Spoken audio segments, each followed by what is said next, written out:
minute video on how to get into the VLE and activate your course so that it's ready for content.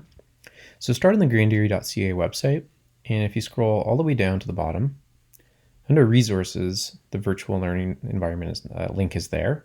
You may also know it as D2L or Brightspace. So click on that,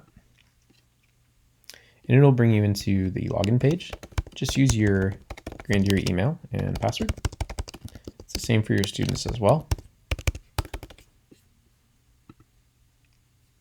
And this will bring us to the main page. So this gets you to all of your different courses. There's lots of additional information here that goes way beyond this video. So scroll down to here, and your My Courses may actually be empty because you haven't pinned anything ever to it. So go to View All Courses to find your different courses.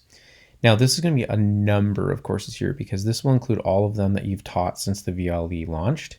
You'll notice that they do have their dates attached to them about when they ended. And all you're doing is you're basically looking for the one based on today's date or this semester's date. Okay, so here's one right here. Let's pretend that's the one I'm looking for and that it actually says 2020 on it. The first thing before you click on it, click on the this right here, press pin. What that does is it's going to move it into the pin section.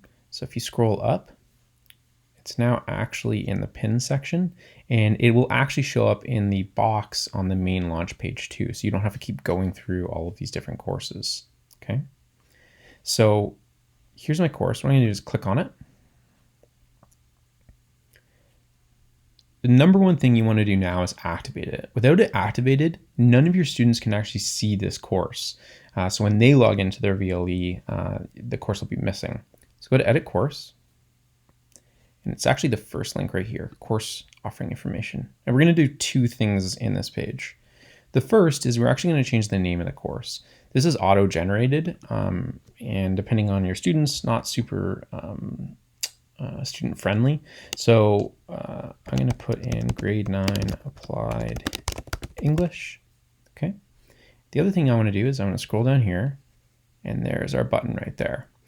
You want to click Courses Active. And what this will do is pull in all of the students into the course shell so that they can actually see it and start to navigate it once they get the go ahead to do so.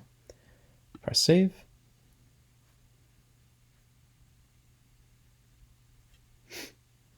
And at this point, the course is now active. So up here, if you ever want to go back to your main home launch page for your course, you click here. If you want to go way back to the first launch page that gets you into all of your different courses, click here. So I want to click on, I want to keep editing my grade 9 applied English course. And let's say I don't love this banner. It doesn't really reflect my course. All you do is go up here, click, and you can change the image.